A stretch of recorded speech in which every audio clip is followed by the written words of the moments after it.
Hello again, everybody. This is Dan Clouser, and welcome back to the Journey of My Mother's Son podcast. Today, I'm joined by the founder and co-host of Next Level University, a global top 10 self-improvement podcast with more than 1,000 episodes, reaching over 500,000 people in more than 125 countries. Kevin Palmieri. Kevin, thank you very much for joining me today. Absolutely, Dan. It is my pleasure. I'm excited to chat. We had a little conversation behind the scenes, so I'm excited to see where we go in front of the scenes. Absolutely. So just real quick, elevator talk. Who is Kevin today? Today, Kevin is the host of an awesome podcast, but he is about to be a husband in the very near future. He is the cat dad of 2 little kittens, and he is somebody who loves helping people. That's something that is deep inside of me. I love helping others, and I always want to be there for people when they need somebody. That is Kevin in a nutshell. Yeah. And I think that's one of the things that drew me to wanting to have you on the show is, obviously my entire life has been about giving back to people and wanting to, give whatever I can of myself. So, obviously your podcast is about self-improvement. I guess before you could get to a point where you were helping others, you had to figure out how to help yourself. Tell me a little bit about how you got to that point and then how it evolved into wanting to give back and help others, come from a space where you were. Yeah. So I always give a little context that I was raised by my mom and my grandmother. I did not have a father in the picture, and I didn't meet my dad until I was 27. So obviously growing up without a father in that regard is challenging. So that's definitely part of my story. And I think where my work ethic, where my heart for giving back comes from, I think that's a big part of it. But if you were to look at me, Dan, when I was 25, you would think I had everything. I had just done a bodybuilding show, so I was in the best shape of my life, high paying job, beautiful girlfriend, new apartment, sports car, all the things that usually suggest somebody is successful. But I was pretty miserable. I wasn't a confident human being. I lacked self-esteem. I lacked self-worth. I just didn't feel very good about myself. I was very, very scarce. And one day my girlfriend came to me. And as I mentioned to you behind the scenes, we lived on the East Coast. She wanted to move to California. And she said, I've always wanted to live in California. I can find a job. We can find a place to live. It's not that big of a deal. We can do this. Let's do this. And I gave her every reason in the world why she shouldn't do it. I was just scarce. I was afraid to be left behind. I was afraid. And she ended up leaving me. She came back a couple of weeks later and said, Kev, I got to do this. This is part of my journey, and this is what I want to do. And if you don't want to do it, then I got to go. And best thing she could have ever done, that is what was right for her. And I'm very grateful she did that. But when she did that, Dan, that was the first time I really had to look in the mirror, and I didn't like who I was. I didn't like that I was super self-conscious, and I just quite literally tried to stop somebody from chasing their dreams. And now I do that for a living. So it was very hard for me to be that person. And that's when I initially got into self-improvement. I said, okay, if I want better results out of my life, I have to better myself first, much to your point. And I learned, I was reading books and stuff, but what I really leaned into was positive affirmations. And every night before I went to bed, I'd say, I'm handsome, I'm talented, I'm worthy, I'm intelligent. In this year, I'm going to make the most money I've ever made in my entire life. That last one I thought would fix all my problems. I thought if I had a lot of money, nothing else would really matter that much. Evidently, I didn't learn my lesson. So that next year starts, and I ended up getting a promotion. I worked in the weatherization industry. So we would go into a school or any state-owned building, and we would make it more energy efficient. That was my job. Getting promoted to a foreman meant that I started every job and I closed out every job. So I was working a lot. And if you fast forward to the end of that year, I had been on the road for 10 months out of the 12 months because most of the work we did was in New Jersey. I've worked in Pennsylvania. We were all over the place. And I was living in New Hampshire at the time. So I had another one of these interesting moments where I'm standing at my table. I opened my final pay stub of the year, and I made $100,000 at 26 with no college degree. But very much like happened before, I didn't feel any change. I opened that pay stub and I said, oh, I'm still not happy. I'm still insecure. I still have a low level of self-worth. I don't know what to do. For most of my life, I had lived unconsciously. The opposite of unconscious is hyperconscious. So I did what anybody does when they have a new awareness. I started a podcast called the Hyperconscious Podcast. And that has evolved to where we are today. But when I started this podcast, for the first time in my life, I actually felt like I was having an impact on people. And I wasn't just going to a job when I was showing up in front of the microphone. I actually had an intention, and we were having real conversations with real people that I felt could make real change in people's lives. And almost overnight, I stopped caring about my job. I stopped caring about the money. I would call out of work. I'd leave the job early. I'd show up late. And it got to the point where I would have to be in New Jersey Monday morning at 7 a.m. for work. I would sleep in my bed I ended up moving to Massachusetts. So I would sleep in my bed in Massachusetts from like 9 p.m. until like midnight. I would get up and I would drive 6.5 hours straight to the job site. I'd work an 8-hour day and then I'd go to the gym after. And it was just, I was burning the candle at all ends. I was just out of alignment. I was miserable. And I just really wanted to podcast. I really wanted to have a bigger impact than I was having. And it got to the point where I woke up in a hotel in New Jersey one morning, cold. It was cold, I think like late fall, and my alarm clock went off at like 5:15. Wake up, slide to the edge of the bed, and I'm lacing up my work boots in this gross hotel room.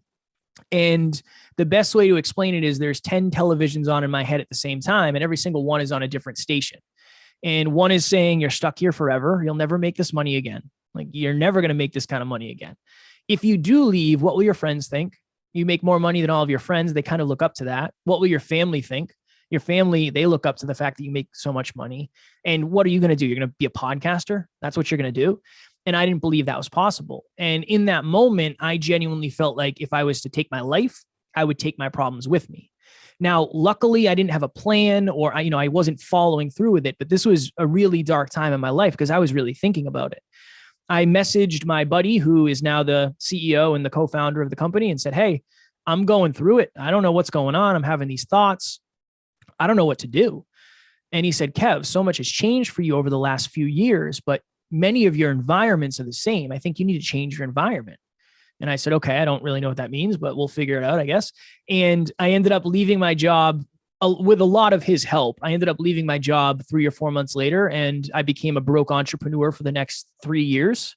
And, that's where I learned a lot about myself, a lot about other people. But some of the most challenging times I've ever had have also created some of the most resilience and some of the most why power that I have. And the way that I got through that all was I just tried to get a little bit better, and I tried to understand myself a little bit more, and I tried to ask why a little bit more, and I tried to increase my self-worth a little bit more.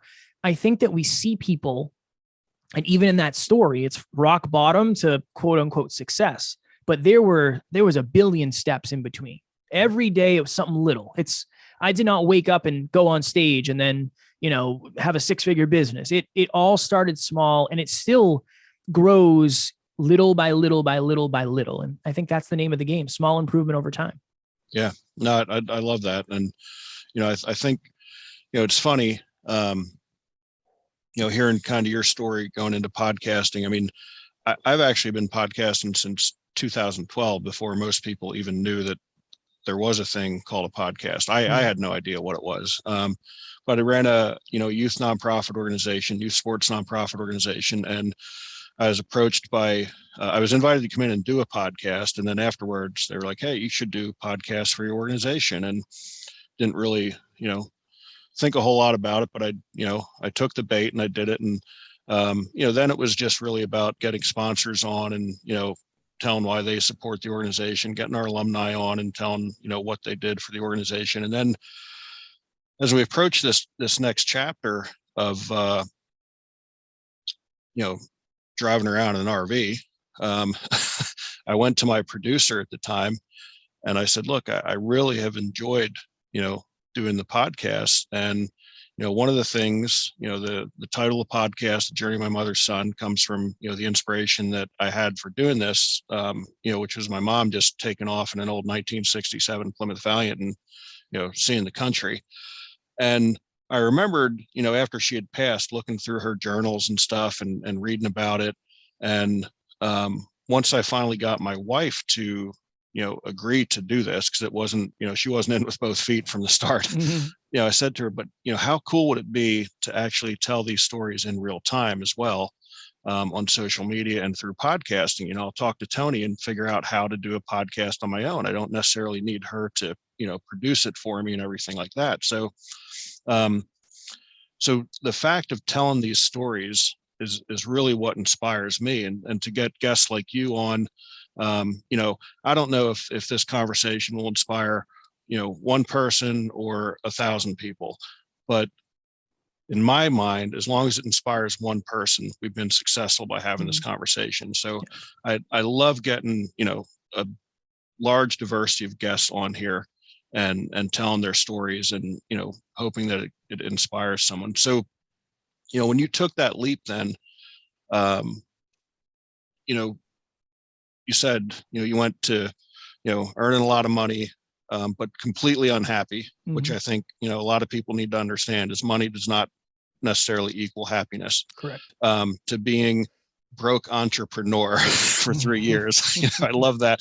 Tell me about those 3 years. Like, to again, go from earning a lot of money to, now like wondering, how am I going to pay the bills sitting in front of this microphone?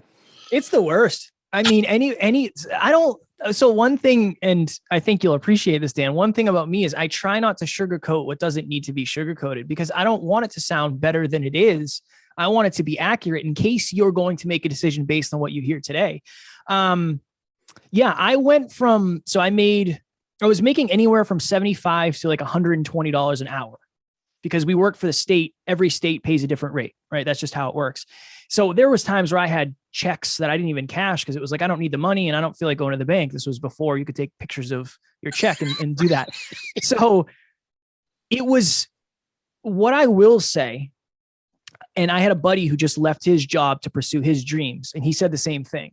What happens is when you leave, there's a weight that's lifted off your shoulder that is soon replaced by a different weight, but it's a more aligned weight. So I would say the biggest problem, the biggest thing that I dealt with was I'm a very certainty-driven human being. I could not drive around the country in an RV. That is just not my jam. I like my stuff. I like it where it is. And I don't like surprises too much. But I didn't realize the level of uncertainty that came with being an entrepreneur. I think that I fell into the trap that a lot of people do of seeing these people online that are like really crushing it or making it look like they're crushing it. And I thought it was going to be easy. I thought being your own boss was the easiest thing in the world. So I would say the most difficult thing for me was the amount of awareness and how naive I was to what it really takes to be successful. That was a challenge. And one of the things I always say is being an entrepreneur, being a business owner, I've learned a lot of things about finance and the economy and all that. The thing that I've learned the most about is myself. I was so insecure throughout much of this journey, where it was hard for me to see people succeeding when I wasn't, because I thought to myself, like, they're not doing anything different than I am. How come they're more successful than I am? It doesn't make any sense. And I internalized that. So that was a very big part. And I would say maybe the biggest part was lack of confidence. I might seem like a confident individual. I've just done this 1,300 times or whatever it is at this point. That was the hardest part, was doing interviews that were very challenging, figuring out how to make money as a podcaster through coaching. That was very challenging. Going to these big like events that I was super overwhelmed by and never feeling like I fit in. That was big. My business partner went to one of the top technical schools in the world and has a master's in business. And it's like, I had to ask myself, do I really belong here? What value am I adding? So there were a billion problems, but most of them came from self-belief, self-worth, and self-esteem. I would say those are probably the through lines, the biggest through lines.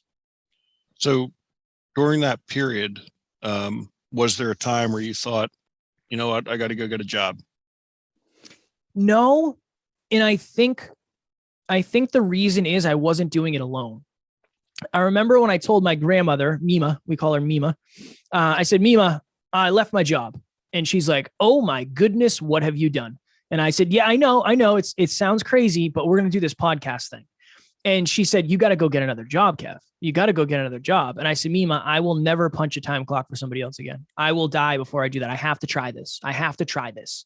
So yeah, there was never, I've had job offers. I've had people reach out that I knew in the past and say, hey, I have this great job. Do you want to do it? But yeah, no, I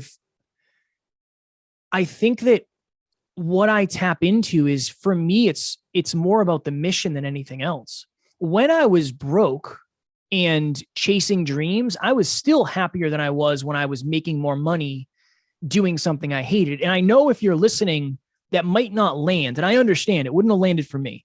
But I remember one day I was home alone and I lived with my best friend at the time. We're both entrepreneurs chasing our dreams. Awesome. And I was walking around the kitchen. And Dan, for the first time in my life, I remember thinking to myself, I actually am proud of who I am.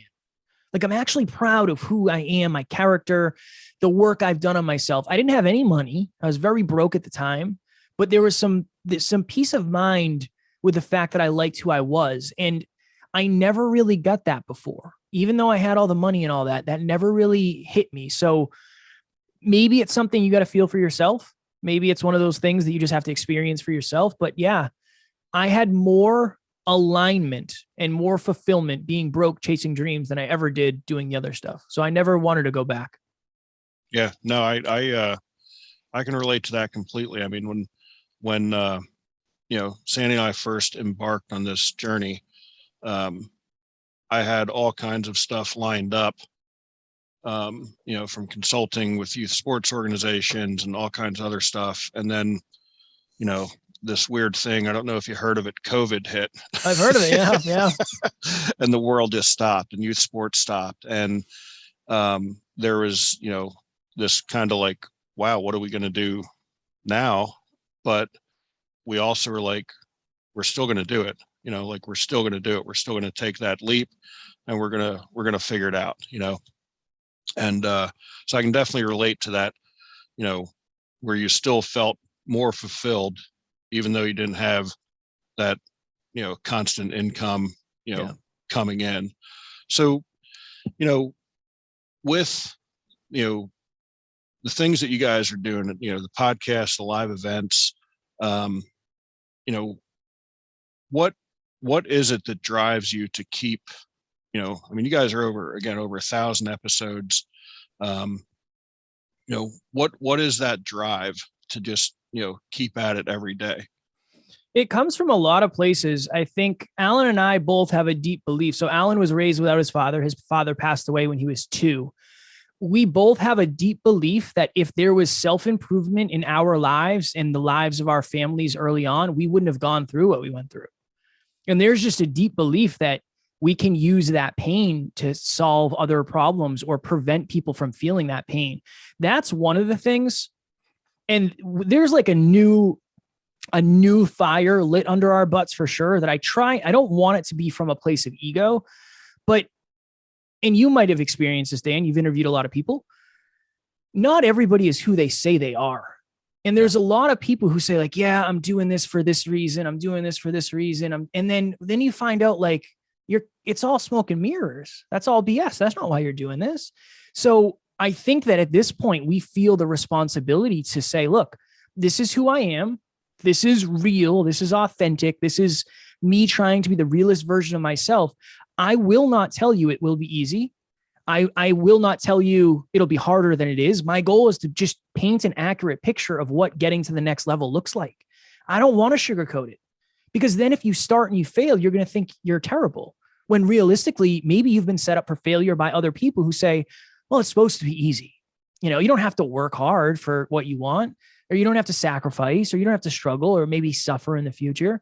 So yeah, I think for us, it's a heavy responsibility to tell the truth of what it's actually taken. And then one layer deeper, Alan and I are not going to win by going viral, or we're not going to win by luck. So what we're trying to show is, look, if you do something consistently and you try to get a little bit better every day, you can go back and listen to our old episodes. They are not good, but they're out there and we did them. So now that's why we are where we are today. If you can just do something for a long period of time and get a little bit better, you don't know where you can be in 5 years. I didn't know I was going to be here in 5 years. I had no idea. So I think that's part of it too. Very similar to what you said, Dan. If our listeners have been listening to us for 5 years, they have seen us go from bodybuilder bros to very respectful, character-driven young men with amazing relationships and a lot of integrity who have really matured on the microphones. And I think it's a beautiful journey. So yeah, it's a responsibility. I think that's really what it is. And I think one more layer, third layer is I think we can actually do it. I really do. Between Alan and I, and we have an amazing team and we work every day for this. So I really believe we can do something amazing. Yeah, that's awesome. I mean, obviously you and Alan have a great working relationship. I mean, yes. How important is that chemistry? Again, I come from a sports background, so all of my most successful teams, there was just this intangible chemistry that helped us get to the next level. Yeah. So how does that chemistry work with you and Alan? It's very interesting because all of our coaches have told us this wouldn't work. They're like, having a business partner is the worst idea ever. And we always kind of laughed. We're like, it's different. You don't get it. It's not the same. Number one, Alan and I went to middle school together. We went to high school together. I played spin the bottle with Alan and the most popular girls in the school when we were in middle school. So we have history. But I think that number one, the importance is I feel like I can trust Alan at the deepest level. That's one part of it. The other part is we're both very vulnerable with each other. Very, very, like I know everything about Alan. Alan knows everything about me. We cry with each other routinely, like maybe 4 times last week because it's just been a heavy couple of weeks in business. That part is super important. And then I think the third and fourth part, we're very, very focused on our characters, which is super important. And the last thing is we want the same goal. Alan and I both want to bring holistic self-improvement to the masses. And if at any time one of us decides that's not for us, then that person will get off the bus. But it's a relationship that's built on respect. It's built on vulnerability, and it's built on genuinely wanting what's best for the other person, regardless of me. Alan, I do podcasts now. I go on other podcasts. Alan doesn't. Alan's behind the scenes building the business and doing one-on-one trainings and group trainings. At the beginning, I was insecure. Like, oh, Alan's out doing trainings without me. Like, what if they like him more? They think he's smarter. He is smarter. But, so I wanted what was best for Alan, but it was hard for me to want that regardless of me. And Alan's always been very, very good at that. So the chemistry is super important because if ego is leading, you're not going to succeed. You're not going to succeed. What we've done for each other, and I always paint this picture. Alan went to one of the top technical schools in the world. I didn't go to college. So we are very different. I'm way more relatable. He's way more of a business mind and a visionary. I have helped Alan become more humble. He has helped me become more confident. I have helped him understand people better. He has helped me understand business better. We, through our chemistry, allow each other to have our unique strengths and work on our unique weaknesses. And oftentimes his weakness is my strength and vice versa. But without that, none of this would look like this. I would not be where I am. I don't even know if I'd still be podcasting if it wasn't for being on a team with Alan, and maybe vice versa. So the chemistry is so important, so important. And to your point, on a sports team, you got to know who's leading when. You got to know who's leading when. The quarterback does not lead on defense. The quarterback leads on offense, right? So understanding, hey, I'm going to name all the episodes. That's my job. I'm going to come up with the stories. That's my job. You figure out, this, and this in the background. It's been very, very important. And it's definitely a practice skill. Yeah, that's huge. That's huge. I want to touch a little bit more on vulnerability.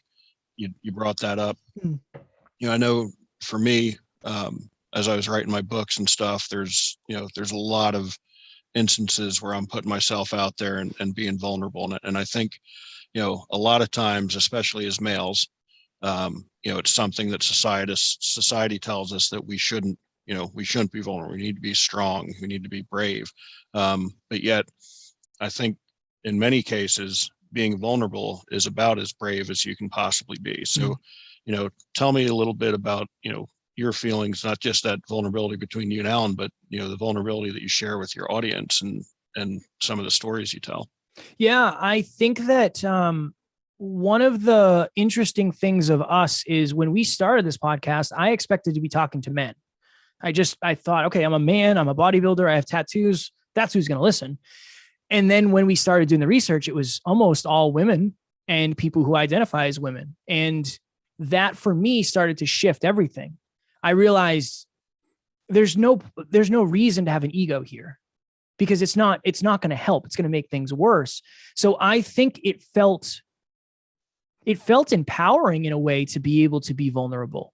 It felt, I almost, in a weird way, Dan, I almost felt like I could be more myself on the microphone than I could in real life. And then that allowed me to transition that into quote unquote real life.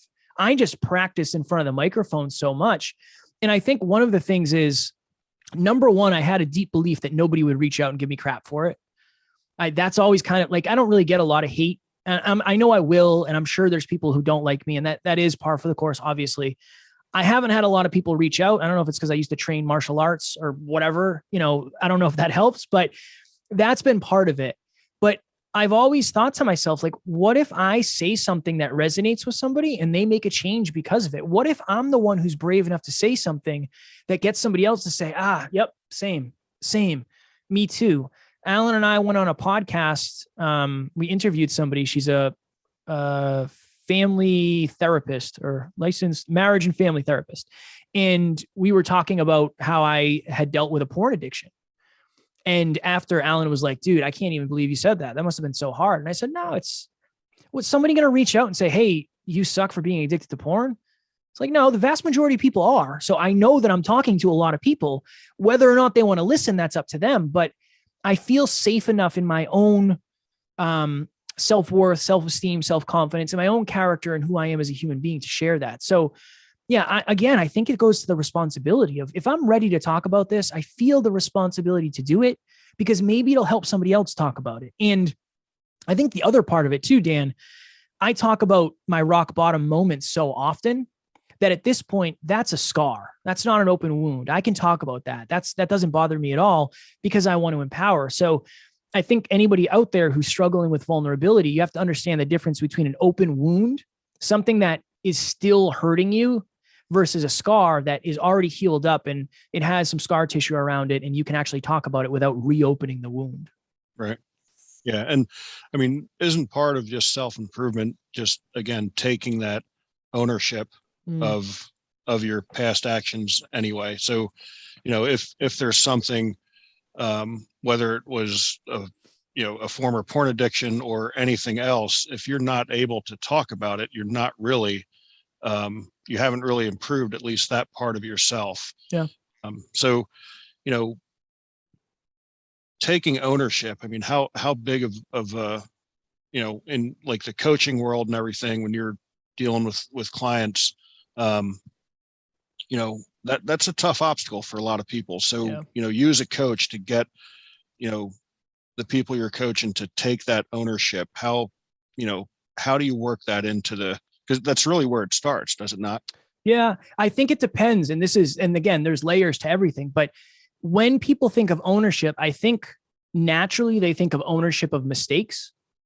What we have seen is, depending on the human being, many and most of our audience struggles with the ownership of wins. So if I was to say, give me 5 wins from this week, they might say, okay, pass. All right, give me 5 losses. Cool, we're good to go. I got 5 right off the top of my head. And it's like, yeah, but you're just wiring yourself that way. Doesn't mean you didn't have any wins. So I think that it depends on the human. We have had talks with people and or team members where we do 1% wins and 1% improvements. We do that every week on our team call. And there are people every week who struggle with 1% wins, even though they crushed it. I recorded 3 podcast episodes. I got X amount of this, X amount of that. But on the other end, I remember one time we had somebody in group coaching, and we were talking amongst the group. And this person said to me, she said, I don't even belong in this group. I could do my own group coaching. And I was like, okay. I said, why don't we do this? If you can do all of your habits like you're supposed to for the next couple weeks, then maybe you're meant to do your own group coaching thing. And that didn't happen. I mean, I think the person ended up having like a 50% habit rate over the next couple weeks. And that person wasn't taking ownership for the fact that we're showing up here adding value, but you're not taking the advice and doing anything with it. You're blaming me for your lack of results when everybody else in the group's doing just fine. So that's that ownership side on that end. So I think it really depends on where you are.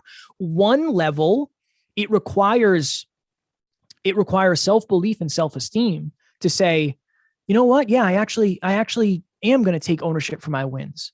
On the other end, I think it takes humility and it takes the understanding of vulnerability, to your point, to say, look, yeah, you're right. Yeah, you're right. I haven't been taking this as seriously as I want, or I should be. And that's not on you. You know, that's my bad. I apologize. It all depends on where you come from. I think your relationship with ownership and your relationship with vulnerability, your relationship with everything, really. But I do believe the only way is action.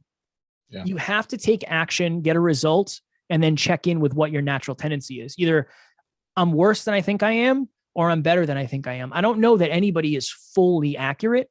It's just getting closer and closer to the truth over time. Right. Right. And, you know, you've really kind of, you know, in a group coaching setting, you know, I think one of those things that's important is, again, other people understanding that they're not necessarily the only one going through that. Like, you know, I was on a podcast a while back where we were talking about, you know, the people who say they're self-made millionaires. Oh yeah. And that's not even possible. You know, like everyone, you know, like you said, you wouldn't be able to do what you're doing if it wouldn't have been, you know, for Alan. So getting people, because again, I mean,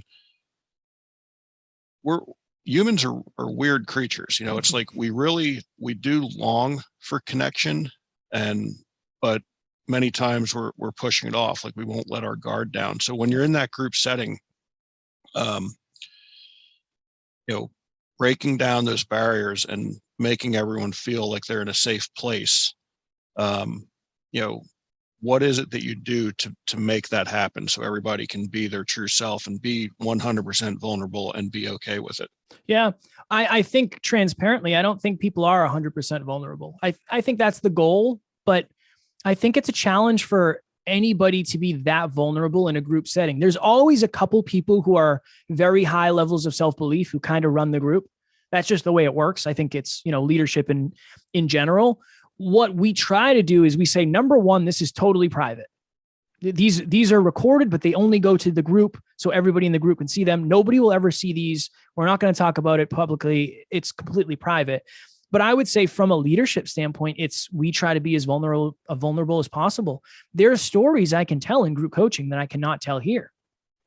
You know, so I try to go more into, like, I know you guys think we're crushing it, but Alan and I had a crying session today about blank.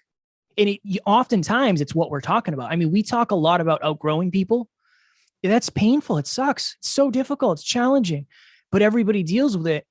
And if you're in group coaching, odds are I've probably dealt with it more than you because I've just been doing this longer. So I can probably use my own stories and experiences to connect us.